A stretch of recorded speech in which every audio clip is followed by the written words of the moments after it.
Ketua BKM Pak Zain Abbas beserta seluruh hadirin hadirat, wabil khusus juga kepada Al-Ustaz Dr. Laude selaku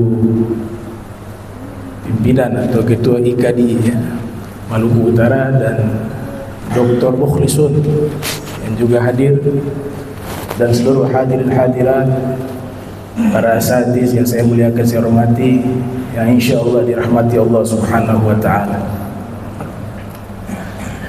Tak lupa salawat salam tercurahkan kepada junjungan mulia Nabi tercinta Nabi Muhammad sallallahu alaihi wasallam beserta seluruh keluarga beliau, sahabat beliau, dan umat beliau yang senantiasa melaksanakan ajaran beliau hingga akhir masa nanti.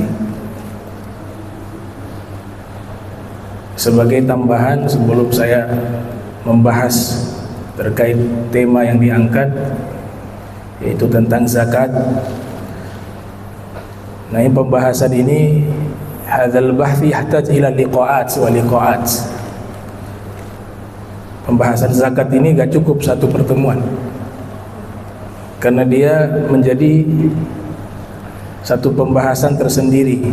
Jadi para ulama bahkan menulis kitab khusus tentang fiqhuz zakat. Tapi ini saya coba ringkas sehingga poin-poin penting bisa sama-sama kita pahami.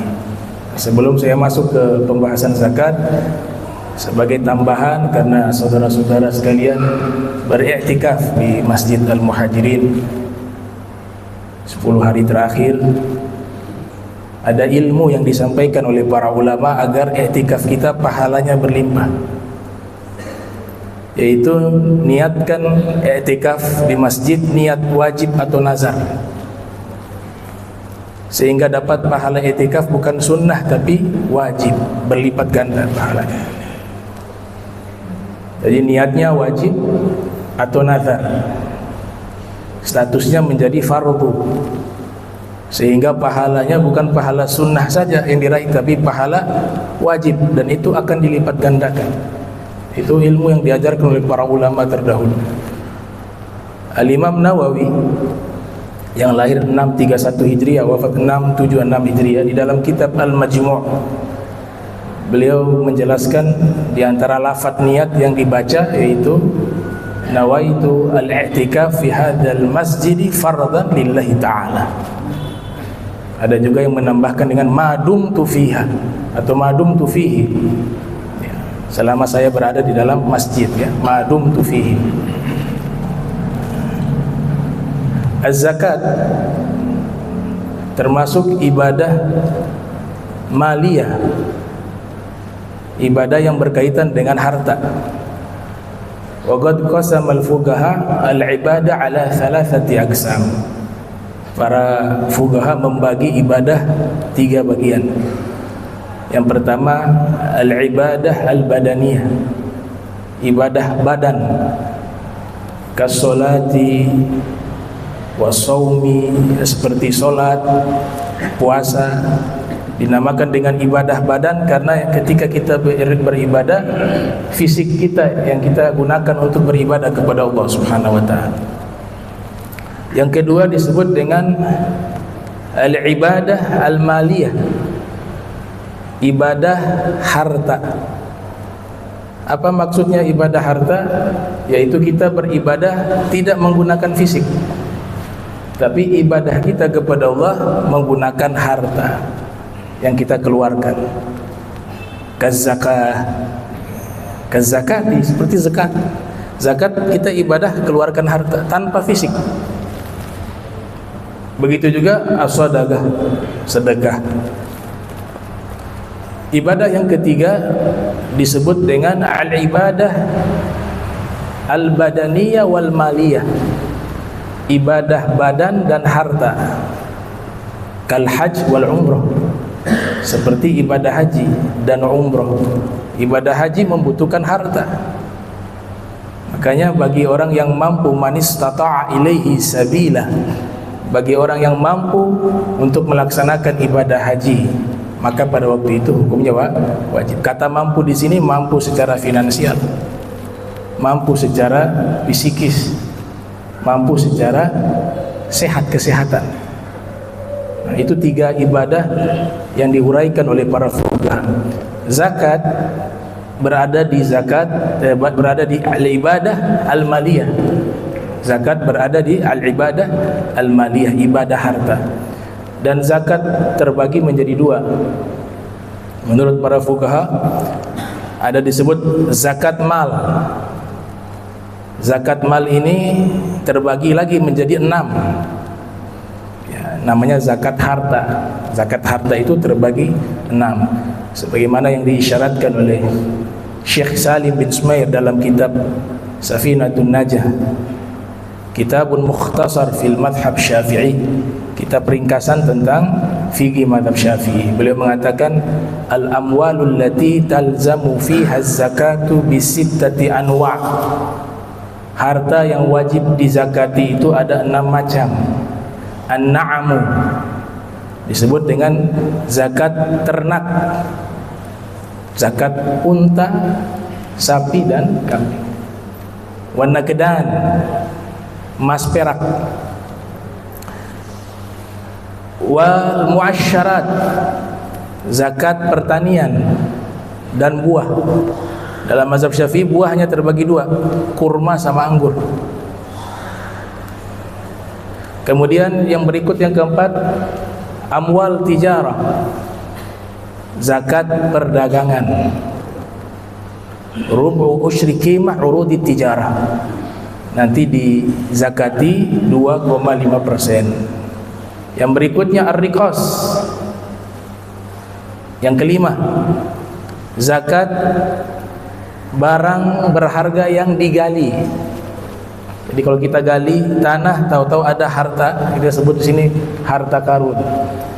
Kalau memang itu hartanya yang sudah ada sebelum lahirnya Nabi sallallahu alaihi wasallam atau sebelum diutusnya Nabi Muhammad sallallahu alaihi wasallam, diperkirakan tahunnya seperti itu, maka wajib mengeluarkan zakat. Namanya zakat ar-riqas.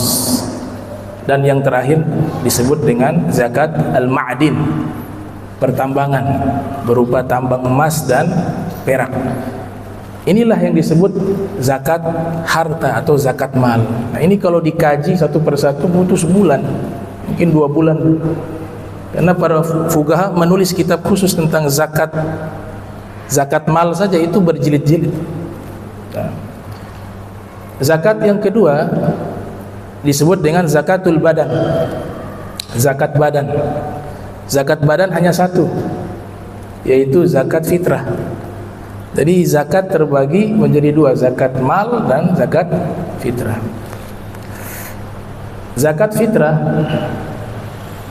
itu hanya khusus ada di bulan suci Ramadan, dan orang yang wajib mengeluarkan zakat fitrah itu man adraka juz'ah min Ramadan wa juz'ah min Syawal.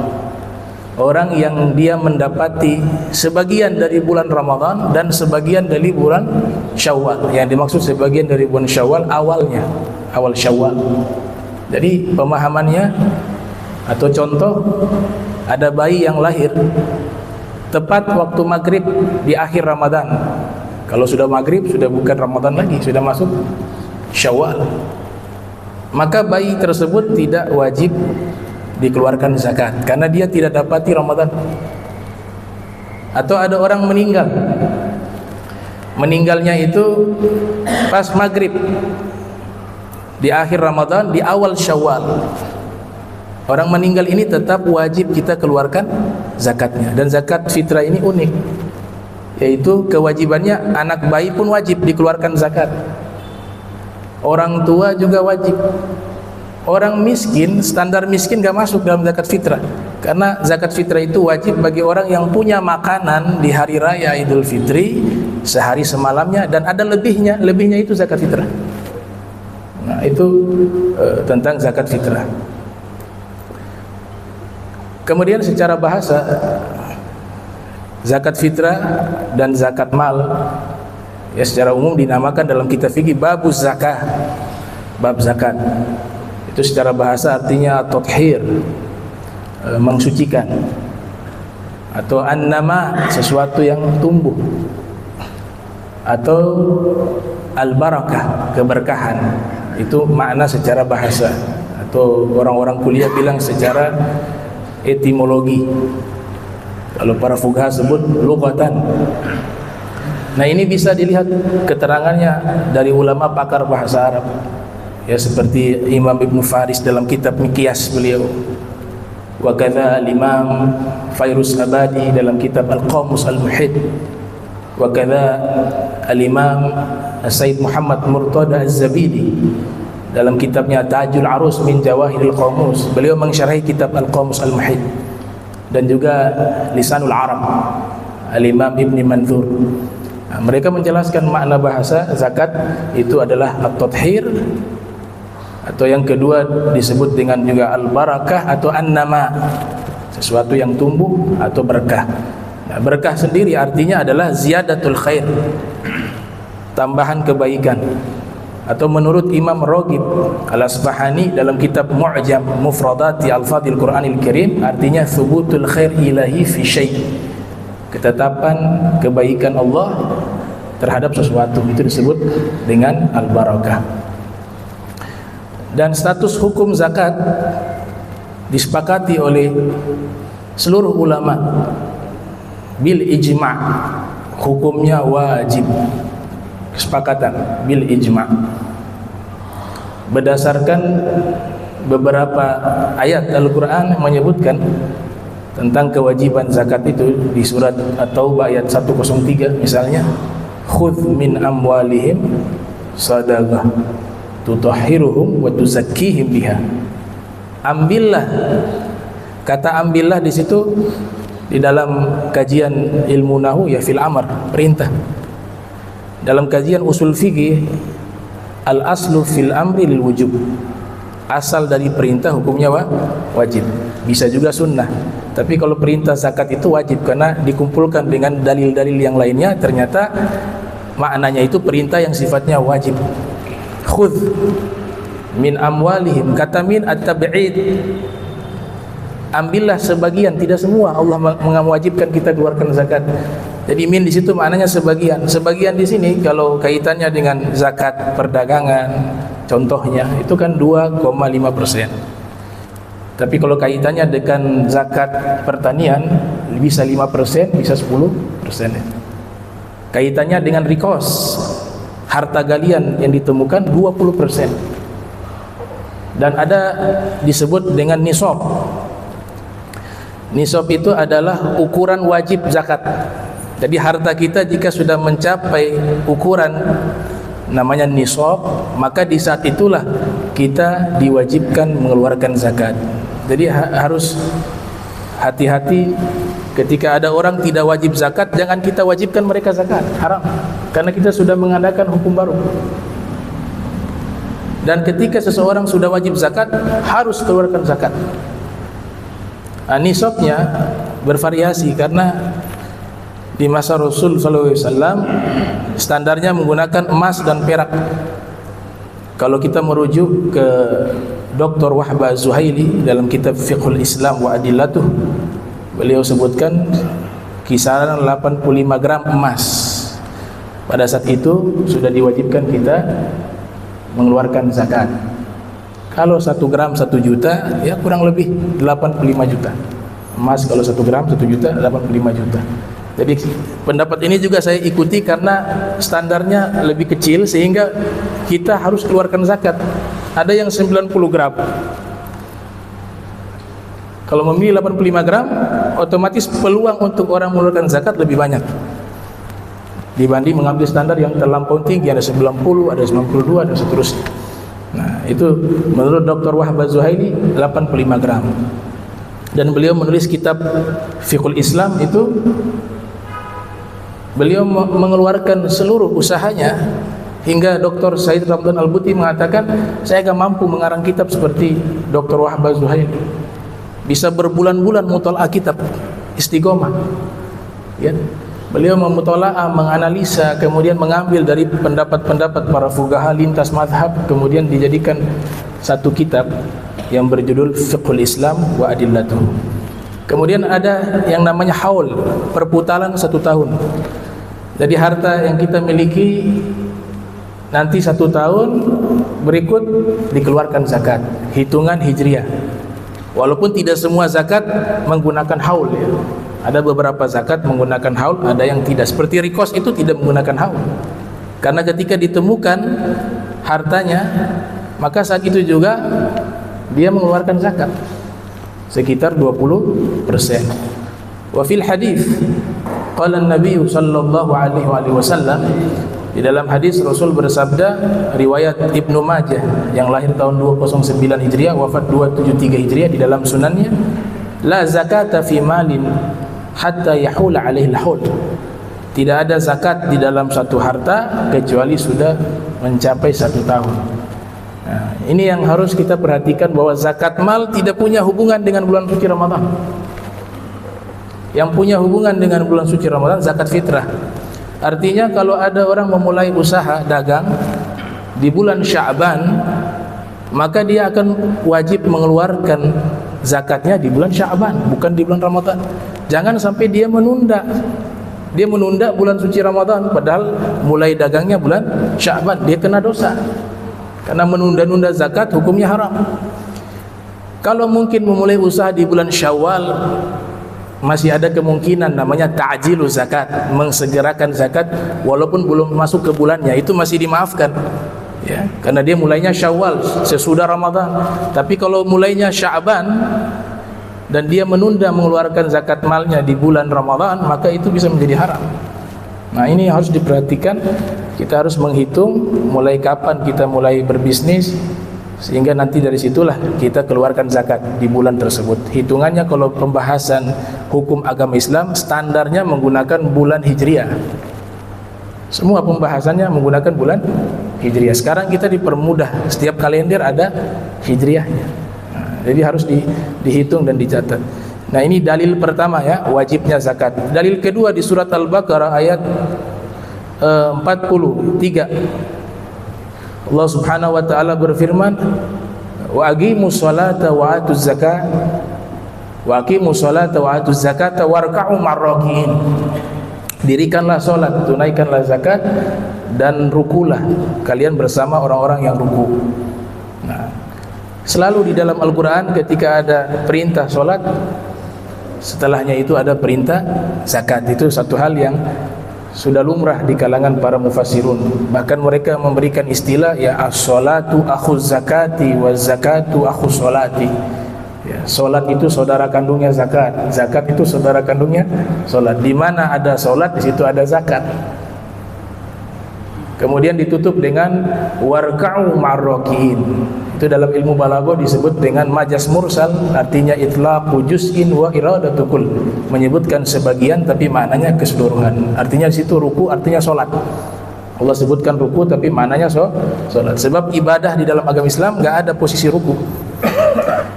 Adanya sujud sahwi, sujud tilawah. Enggak ada ruku tilawah, ruku sahwi. Ruku hanya ada dalam rangkaian salat. Dia tidak bisa menjadi ibadah yang independen. Makanya maknanya di situ adalah menyebutkan sebagian tapi maknanya keseluruhan. Baik. Dalil yang ketiga, ini yang paling kuat. Kalau tadi ayat Al-Qur'an sudah jadi referensi utama ya, dalam hukum Islam. Setelah itu sunnah, ijma' wal qiyas. Tapi dalam kitab sejarah tertulis, dan ini termasuk satu hujjah yang sangat kuat bahwa zakat itu hukumnya wajib. Al-Imam Ibnu Hajar Al-Haytami di dalam kitab Al-I'lam bi Qawati' al-Islam yang lahir tahun 909 Hijriah, beliau mengatakan jika ada orang tidak mau menunaikan zakat karena mengingkari kewajiban zakat, maka hukumnya bisa kafir. Tapi kalau ada orang muslim tidak mau mengeluarkan zakat karena bakhil, karena kikir, maka hukumnya adalah dosa besar. Jadi antara kufur dan dosa besar. Sayyidina Abu Bakar Siddiq tercatat dalam kitab-kitab sejarah, setelah wafatnya Rasulullah sallallahu alaihi wasallam, Banyak orang murtad yang tadinya Islam kemudian keluar dari agama Islam setelah wafatnya Nabi. Bahkan ada golongan yang tidak mau membayar zakat. Pada saat itu beliau kirimkan pasukan untuk memerangi mereka. Memerangi siapa? Orang-orang yang tidak mau membayar zakat. Sebagaimana yang diriwayatkan oleh Al-Imam Nawawi dalam kitab Riyadhus Shalihin, beliau mengatakan, wallahi la uqatilanna man farraqa baina sholati waz zakah. Demi Allah, saya akan perangi orang yang memisahkan antara solat dan zakat. Nah, ini kalau tidak wajib tidak mungkin diperangi. Kenapa beliau perangi? Sebab ini satu kewajiban. Mani'uz zakah. Orang-orang yang tidak mau mengeluarkan zakat dianggap sudah melakukan satu pelanggaran besar, sehingga beliau memerintahkan sahabat-sahabat untuk memerangi orang-orang tersebut. Bahkan dalam kitab fikih, bisa dibaca dalam kitab-kitab mutawalat, itu tertulis bahwasanya kalau ada orang tidak mau keluarkan zakat padahal dia mampu keluarkan zakat, maka hukumnya wajib pemerintah mengambil secara paksa. Setelah itu dihukum dia, ta'zir. Itu dalam koridor hukum Islam. Artinya ini satu kewajiban yang sangat fundamental di dalam agama Islam. Ibnu Abbas radhiyallahu anhuma, ya, beliau pernah mengatakan, "Thalathu ayatin nazalat makrunatan bi thalathi ayatin la yuqbalu wahidatun minha bi ghairi qarinatiha." Ada 3 ayat yang Allah turunkan selalu terikat dengan 3 ayat lainnya, dan tidak akan diterima kecuali bersamaan dengan ikatannya. Yang pertama, kata beliau, aqimus sholata wa atuz zakata. Dirikanlah solat, tunaikanlah zakat. Faman sholla wa lam yuaddi az-zakata la tuqbal minhu as-sholah. Siapa yang sholat akan tetapi tidak mau membayar zakat, maka sholatnya tidak diterima. Pemahamannya adalah dia tidak mau mengeluarkan zakat karena mengingkari kewajiban zakat. Sholatnya tidak diterima karena statusnya bukan orang Islam. Tapi kalau dia tidak mau keluarkan zakat karena kikir, bukan karena mengingkari kewajibannya, sholatnya tetap sah, tapi dia sudah melakukan dosa besar. Ayat yang kedua, kata Sayyiduna Ibnu Abbas radhiyallahu anhuma wa ardhahuma, yaitu usykurillah wa liwalidaik.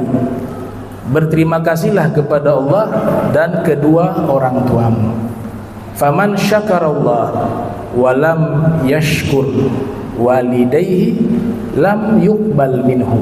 Siapa yang berterima kasih kepada Allah, bersyukur kepada Allah, tapi dia tidak berterima kasih kepada kedua orang tuanya, maka amalnya tidak diterima. Terima kasihnya kepada Allah tidak diterima. Yang ketiga, atiullah wa atiur rasul. Taatilah Allah dan taatilah Rasul. Faman ata Allah wa lam yuti'ir Rasul lam yuqbal minhum. Siapa yang hanya taat kepada Allah tapi dia tidak taat kepada Rasul, maka ketaatannya kepada Allah tidak diterima. Itu yang disebut oleh Sayyiduna Ibnu Abbas, 3 ayat yang selalu bergandengan, tidak bisa dipisahkan satu dengan lainnya. Zakat bukan ibadah baru. Bahkan sebagian para sejarawan mengatakan zakat ini ada qil, ya, ada pendapat pertama kali dilakukan oleh Nabi Adam alaihissalam. Sebagaimana kisah kedua putranya Qabil dan Habil. Yang satu beliau mempersembahkan hewan, yang satu mempersembahkan hasil panen. Kebanyakan ulama membahas bahwa ini masalah kurban, tapi realitanya kurban gak ada hasil pertanian. Kurban itu hanya hewan, baik itu unta, sapi, dan kambing. Kalau pertanian masuknya di zakat, sehingga ada pendapat mengatakan zakat pertama kali dilakukan oleh Nabi Adam. Pendapat kedua dilakukan oleh Nabi Allah Ibrahim alaihissalam. Pendapat ketiga dilakukan oleh Nabi Musa alaihissalam. Dan dalilnya adalah di surat Maryam ayat 31, ketika Allah tunjukkan mukjizat Nabi Isa alaihissalam. Waktu masih bayi, Allah izinkan bisa berbicara. Maka Nabi Isa berbicara, wa awsani bis sholati waz zakati ma dumtu hayya. Allah mewasiatkan kepada saya melaksanakan sholat dan menunaikan zakat. Nah, artinya Nabi Isa juga disyariatkan zakat. Jadi bukan ibadah baru, tapi ibadah ini ibadahnya para anbiya terdahulu. Mengeluarkan zakat madumtu hayya, selama saya masih hidup. Dan zakat ini salah satu hikmahnya dari sekian banyak hikmah. Ada satu kitab ajib berjudul Hikmatut Tasri' wa Falsafatuh, karya Syekh Jarjawi Al-Hambali, menerangkan tentang hikmah-hikmah ibadah. Ketika beliau menguraikan tentang zakat, beliau mengatakan di antara hikmah mengeluarkan zakat, kesimpulannya itu yang bisa saya pahami, yaitu menghilangkan sifat kikir. Karena orang kikir sangat sulit mengeluarkan harta. Makanya ada syariat untuk melatih diri kita menjadi orang yang dermawan. Padahal hanya sedikit, 2,5%. Kalau mazhab sufi, pernah ditanya oleh Imam Ahmad bin Hanbal kepada salah satu tokoh sufi, dan itu termaktub dalam kitab Hilyatul Awliya wa Tabaqatul Asfiyah yang ditulis oleh Imam Abu Nu'aim Al-Asbahani. Ketika Imam Ahmad bin Hanbal bertanya kepada seorang sufi, zakat kalian berapa persen yang dikeluarkan? Maka seorang sufi mengatakan 100%. Karena semua harta ini milik Allah, bukan milik saya. Pingsan Imam Ahmad bin Hanbal. Itu standarisasi fikih para sufi, jauh di atas kita. 2,5% dikeluarkan. Nah, sifat bakhil ini adalah sifat yang tercela. Salah satu obat yang Allah berikan kepada kita menghilangkan sifat bukhl, yaitu zakat dan sedekah. Fattaqullaha mastata'tum wasma'u wa ati'u wa anfiqu khairan li anfusikum wa may yuqa syuha nafsihi fa ulaika humul muflihun. Di surat At-Taghabun, Allah Subhanahu wa taala berfirman, bertakwalah kepada Allah semampu kalian, dan dengarkanlah dan taatilah dan infakkanlah harta kalian, itu jauh lebih baik bagi kalian. Dan siapa yang terjaga dari sifat kikir, mereka itulah orang-orang yang beruntung, kata Allah Subhanahu wa taala. Jadi orang-orang kikir, al-bakhil, itu kata Nabi, ba'id minal jannah, jauh dari surga. Ba'id minan nas, jauh dari manusia. Ba'id minallah, jauh dari Allah. Wa fi riwayah disebutkan orang dermawan qarib minallah, dekat dengan Allah. Qarib minal jannah, dekat dengan surga. Qarib minan nas, dekat dengan manusia. Ba'id minan nar, jauh dari api neraka. Itu salah satu hikmah kenapa kita diwajibkan untuk mengeluarkan zakat, untuk menghilangkan sifat kikir. Dan konsekuensi bagi orang yang sudah diwajibkan zakat, artinya dia sudah sampai nisab hartanya untuk mengeluarkan zakat, tapi dengan sengaja tidak mau mengeluarkan zakat atau kurang dalam mengeluarkan zakat. Makanya makin banyak hartanya, makin besar harta yang dikeluarkan, itu makin berat. Konsekuensinya atau sanksi al-uqubah itu kurang lebih dia dapat dua. Di dunia dia dapat sanksi dari Allah, dan juga di akhirat. Di dunia, bagi orang yang tidak mau mengeluarkan zakat, sebagaimana hadis yang diriwayatkan oleh Imam At-Tabrani di dalam Mu'jamnya, yang lahir tahun 260 Hijriah, wafat 360 Hijriah, Rasulullah sallallahu alaihi wasallam bersabda, "Ma talifa malun fi barrin wala bahrin illa bi man'iz zakati." Tidaklah harta itu binasa di darat maupun di lautan kecuali sebabnya adalah tidak mengeluarkan zakat. Ini garansi dari Nabi kita Muhammad sallallahu alaihi wasallam bahwasanya orang ketika mengeluarkan zakat, maka zakatnya akan dijaga oleh hartanya akan dijaga oleh Allah Subhanahu wa taala. Dengan zakat itu hartanya terjaga, dipelihara oleh Allah Subhanahu wa taala. Dan ini garansi dari Nabi kita Muhammad sallallahu alaihi wasallam, sebagaimana hadis yang diriwayatkan oleh Imam Abu Daud yang lahir tahun 202 Hijriah, wafat 275 Hijriah. Di dalam sunannya Rasul bersabda, "Dawau mardakum bis-shadaqah wa hafsinu amwalakum biz-zakati wastaqbilu amwajal bala bid-du'a wa tadarrub."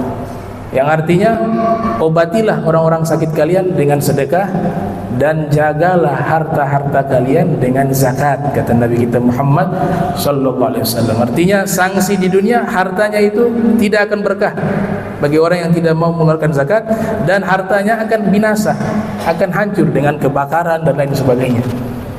Kemudian sanksi yang Allah sediakan di akhirat bagi orang yang tidak mau mengeluarkan zakat, sebagaimana yang difirmankan di surat At-Taubah, "Walladzina yaknizuna adz-dzahab wal fiddah wa la yunfikunaha fi sabilillah fabashshirhum bi'adzabin alim." Orang-orang yang menyimpan emas dan perak dan mereka tidak mau menginfakkan hartanya di jalan Allah, berikan kabar gembira pada mereka dengan azab yang pedih. Kata mufassirun seperti Imam At-Tabari yang lahir 224 Hijriah, wafat 310 Hijriah, di dalam tafsirnya. Begitu juga menurut Imam Fakhruddin Ar-Razi yang lahir 544 Hijriah, wafat 606 Hijriah, di dalam tafsirnya At-Tafsir Al-Kabir. Begitu juga disebutkan oleh Al-Hafiz Ibnu Katsir yang lahir 701 Hijriah, wafat 774 Hijriah, di dalam tafsirnya. Mereka mengatakan makna yunfikunaha fi sabilillah di sini adalah mengeluarkan zakat. Jadi orang yang tidak mau mengeluarkan zakat diberikan azab yang pedih. Di dalam hadis Nabi Muhammad sallallahu alaihi wasallam diuraikan makna dari azab yang pedih bagi orang-orang yang tidak mau mengeluarkan zakat. Nabi sebutkan mereka diazab dengan apa? Besi panas, kemudian digosokkan di punggungnya, di lehernya hingga tembus sampai ke lambung. Itu saking panasnya itu besi. Sebagian riwayat menyebutkan batu api neraka yang panas diletakkan di puting, kedua putingnya hingga meleleh. Itu adalah azab yang Allah berikan kepada orang-orang yang tidak mau mengeluarkan zakat. Bahkan di riwayat yang lain, ketika Nabi Isra wal Mi'raj di alam misal namanya ya, alam antara dunia dan akhirat. Jadi Allah berikan semacam alam perumpamaan kepada Nabi Muhammad SAW, sehingga Nabi bisa melihat tuh masa depan ya, penghuni nerakanya Nabi lihat, orang-orang yang diazab Nabi lihat. Begitu juga surga, Nabi diperlihatkan surga itu di hadapan beliau. Ata ala qaumin akbaluhum riqaun wa adbaruhum riqaun. Nabi bertemu dengan satu kaum. Kaum ini digembalakan seperti hewan di dalam neraka. Jadi mereka manusia tapi digembalakan seperti hewan. Kemudian ya'kuluna, mereka memakan ad-dori'. Ada makanan namanya ad-dori'. Ini menu makanan penghuni neraka. Apa itu ad-dori'? Itu ada di dalam Al-Qur'an di surat Al-Ghasyiyah. Laisa lahum ta'amun illa min dori' la yusminu wa la yughni min ju'. Artinya adalah makanan tersebut disediakan kepada penghuni neraka. Itu makanan mereka. Ad-dori' menurut Imam Fakhruddin Ar-Razi, juga Imam Al-Biqai dalam kitab Nazmud Durar fi Tanasubil Ayati wa Suwar, itu artinya adalah buah berduri yang mereka memang harus makan, penghuni neraka ini. Ketika dimakan, maka durinya ini menghancurkan organ tubuhnya yang di dalam. Ya, lebih dahsyat dari durian. Ya, durian saja sudah menakutkan. Ya, berduri. Ini makanan penghuni neraka. Dan mereka memakan bukan hanya itu, ada juga namanya az-zaqqum. Di surat Ad-Dukhan Allah Ta'ala jelaskan itu. Ya, inna syajarat az-zaqqum ta'amul athim kal muhli yagli fil butun kagalyil hamim. Itu menakutkan tuh. Bagaimana Allah sifati penghuni neraka makanannya zakum. Zakum adalah pohon yang ada buahnya. Buahnya ini makanan bagi para pendosa, kata Allah. Al-athim bentuk sighah mubalaghah, artinya banyak melakukan dosa. Bagaimana buah ini Allah sifati kal muhli. Kal muhli saya dapati dalam kamus karya Imam Al-Jurjani. Itu artinya adalah durdur ya, durdiyu zaiti. Durdiu zaiti, ampas-ampas minyak yang mendidih. Ketika dimakan, yagli fil butun, dia mendidih di dalam perut mereka yang makan. Kal galyil hamim, seperti mendidihnya air yang sangat panas. Ini makanan yang Allah sediakan bagi penghuni neraka. Mudah-mudahan kita dijauhkan, ya, tidak dijauhkan dari api neraka, dimasukkan ke dalam surga tanpa hisab. Amin ya rabbal alamin. Allahumma adkhilna al-jannata bighairi hisab. Ya Allah, masukkanlah kami ke dalam surga tanpa hisab. Terakhir, problem terkait masalah zakat. Yang pertama, kaum muslimin masih banyak kaum muslimin yang kaya raya tidak mengeluarkan zakat. Ya, potensi zakat itu di Indonesia, dari informasi yang saya dapat dari Basnas, itu kalau dikeluarkan semua bisa mencapai 233,8 triliun. Itu yang diperkirakan. Mungkin bisa lebih daripada itu. Nah, jadi potensi zakat ini menjadi solusi bagi umat Islam, baik dalam masalah perekonomian, begitu juga dalam masalah pendidikan, dan juga memberantas kemiskinan bagi umat Islam. Kalau ini difungsikan, dimanage dengan baik. Ada konsep yang sangat baik. Dulu tahun 2009 kami membahas di Universitas, ya, Asy-Syafi'iyah di Jatiwaringin Pondok Gede. Termasuk saya juga diundang sebagai pemateri. Jadi kurang lebih buku ini saya pernah baca dan pahami, ya, karya ulama fikih kontemporer namanya Dr. Yusuf Qaradawi. Ada kitab beliau berjudul Fiqhuz Zakat, Fikih Zakat. Sebenarnya ini disertasi S3 beliau, disertasi doktor beliau, kemudian dicetak menjadi kitab. Itu ada satu konsep yang sangat menarik, yang sangat baik, yaitu beliau membuat satu konsep zakat ini menjadi harta zakat yang produktif. Maknanya apa? Jangan hanya setahun sekali ngasih begitu, tapi harus ada pembinaan bagi orang-orang fakir miskin di dalam ilmu dagang dan bisnis, sehingga mereka itu jangan hanya berpangku tangan. Agama Islam tidak mendidik umatnya menjadi mental pengemis. Banyak hadis yang melarang itu, ya. Jadi jangan tuh minta-minta THR tuh, ya, aib. Minta-minta ke orang aib. Di depan Allah mukanya ini luntur daging, malu. Karena agama Islam tidak pernah mengajarkan umatnya itu meminta-minta. Bahkan spirit yang dibangun oleh Nabi kita Muhammad sallallahu alaihi wasallam di dalam hadis al-yadul ulya khairun minal yadi as-sufla. Al-Imam Al-Munawi mengatakan maknanya adalah al-mu'ti khairun minal mu'ta. Yang memberi lebih baik daripada yang menerima. Jadi Nabi punya keinginan semua ini menjadi muzaki, bukan mustahik.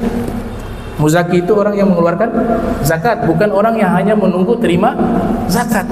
Makanya konsep beliau di dalam kitab Fiqhuz Zakat itu sangat baik, di mana beliau mengatakan harus ada pembinaan bagi para mustahik, orang-orang yang terima zakat, orang-orang fakir miskin, melatih mereka memiliki skill, malakah, kemampuan di dalam berbisnis, sehingga uang zakat yang diberikan kepada mereka itu mereka gunakan menjadi modal usaha, dengan harapan di tahun-tahun berikut mereka bukan menjadi mustahik tapi menjadi muzaki. Kalau ini dilakukan, umat Islam ini akan jaya, apalagi dilakukan serentak di seluruh dunia.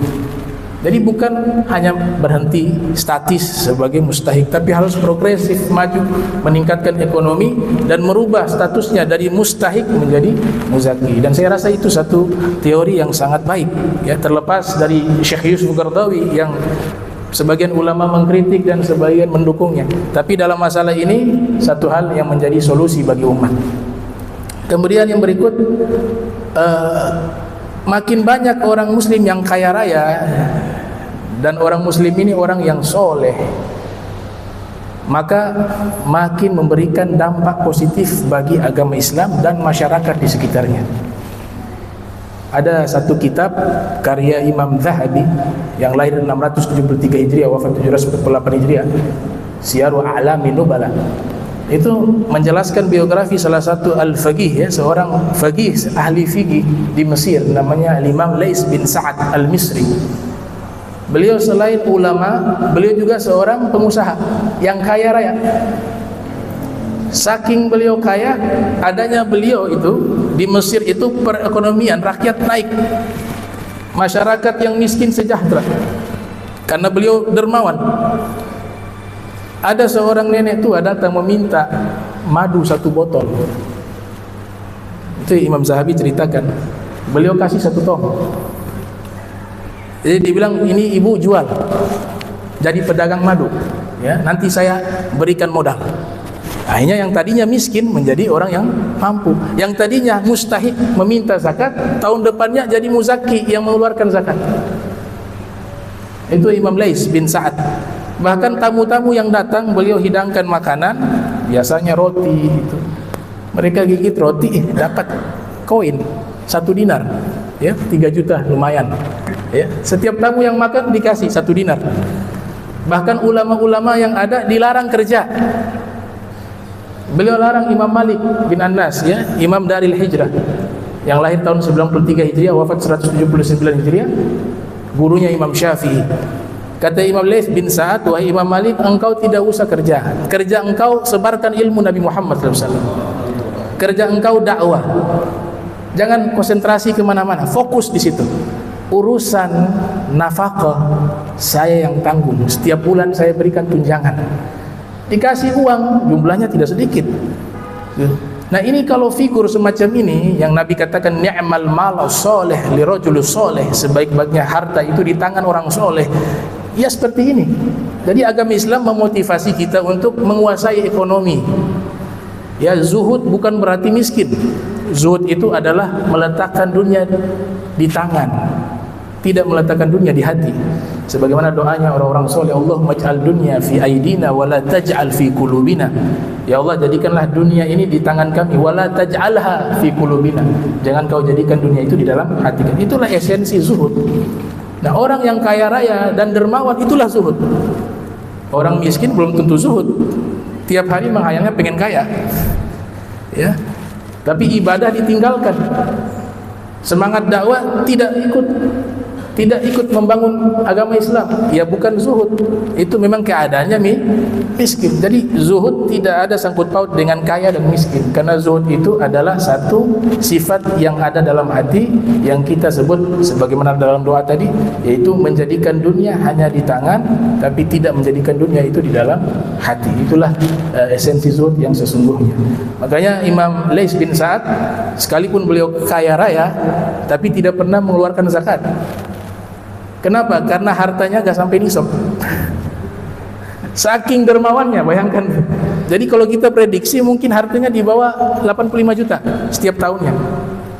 Karena harta yang beliau miliki itu beliau gunakan, beliau bagikan, beliau sedekahkan, membantu para ulama, membantu kaum fukara, membangun perekonomian ummah dengan hartanya, sehingga setiap tahun, kata Imam Zahabi, beliau tidak pernah wajib mengeluarkan zakat karena hartanya pasti kurang dari nisab. Nah, itu luar biasa.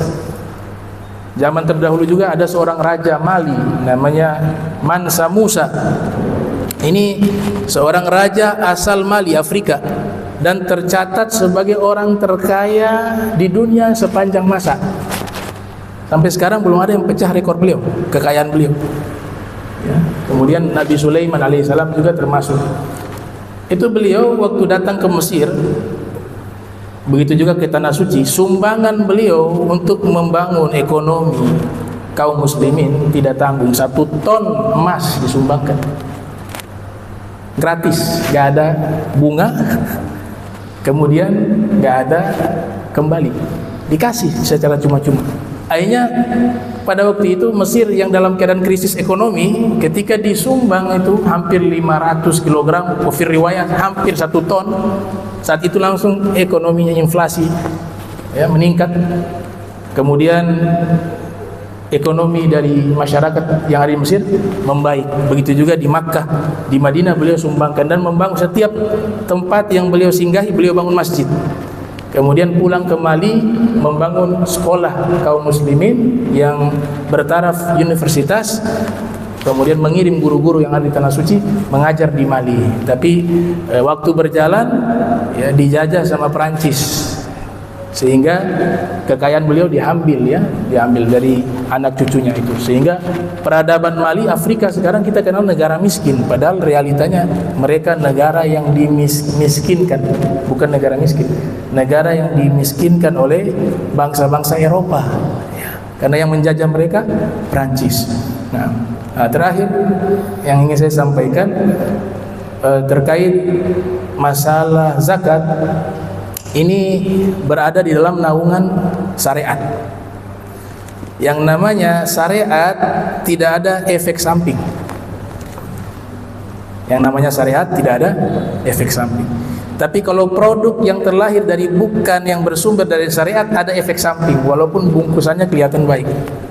Saya teringat satu ucapan dari Ibnu Khaldun, seorang sosiolog Islam, kritikus, sejarawan yang menulis kitab Muqaddimah ya, prolog dari kitab tarikh yang beliau tulis tentang suku Barbar. Beliau mengatakan begini, idza kathurat al-jibayah asyrakat ad-daulah 'ala nihayah. Kalau pajak sudah terlampau tinggi dan pajak ini berbagai bentuk varian yang mereka ambil dari masyarakat, itu adalah satu tanda bahwa negara tersebut akan hancur. Itu kata Ibnu Khaldun. Pajak tidak dilarang dalam Islam. Pajak tidak haram. Itu harus dirinci ya. Jadi pajak, istilah maksun yang dalam hadis bahwa orang-orang yang maksun itu, makas dalam bahasa hadis itu bukan arti pajak. Tapi apa? Yang mengambil tanpa secara di pasar ayo bayar, tapi gak ada aturan, dia sendiri yang ngambil untuk pribadi, itu namanya makas, pemungut ya. Tukang palak. Yang di dalam hadis itu yang dimaksud tukang palak. Karena ulama-ulama setelahnya itu mereka mengarang kitab tentang perpajakan resmi yang sifatnya itu resmi di bawah naungan khilafah, seperti Al-Ghadi Abu Yusuf menulis kitab Al-Kharraj itu tentang perpajakan. Begitu juga Al-Imam Abdul Qasim Ibnu Salam, salah satu ulama yang menyusun ilmu tajwid. Beliau seorang pakar ekonomi juga, menulis kitab Al-Amwal, kitab yang mengatur tentang manajemen mengelola ekonomi satu negara. Dan di situ ada istilah jibayah. Jibayah itulah yang istilah nanti pajak secara resmi. Jadi pajak secara resmi tidak haram dengan catatan, ada catatan. Yang pertama, betul-betul digunakan untuk maslahat umat. Pembangunan jalan, uangnya dari mana? Dari pajak. Bangun sekolah. Kalau pajak yang model begini tidak haram. Dan pajak juga diatur kepada orang yang miskin, tidak dipungut pajak. Kemudian ada jizyah kepada orang non-muslim yang tinggal di wilayah Islam, karena mereka tidak wajib keluar zakat, mereka bayar jizyah, dan jizyah itu di bawah 2,5%.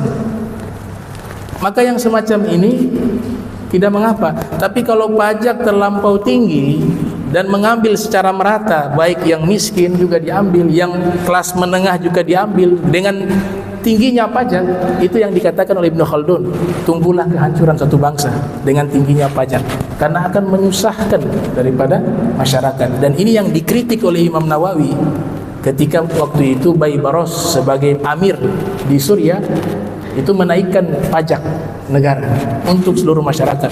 Imam Nawawi gak mau tanda tangan. Karena kenapa? Imam Nawawi mengatakan harusnya yang pertama pejabat-pejabatnya dulu. Mereka yang punya harta begitu banyak, kenapa yang diminta harus rakyat kecil? Kalau mereka semua sudah mengeluarkan harta mereka disesuaikan dengan kekayaan mereka dan digunakan untuk maslahat, kalau ada kurang baru masyarakat kecil membantu. Itu konsep pajak versinya Imam Nawawi. Nah, jadi itu kaitannya bahwa zakat adalah solusi ya bagi ekonomi umat Islam, dan satu kewajiban yang gak boleh ditinggalkan, hukumnya wajib, baik zakat fitrah maupun zakat mal. Ya, mudah-mudahan bisa bermanfaat. Kurang lebihnya walafu minkum. Wassalamualaikum warahmatullahi wabarakatuh. Waalaikumsalam. jazakumullah khairan kepada kami. Luar biasa pagi ini kita tercerahkan semuanya dengan zakat. Mudah-mudahan kita bisa mengimplementasikannya dalam kehidupan kita sehari-hari. Allah wa yaqumu bismillahir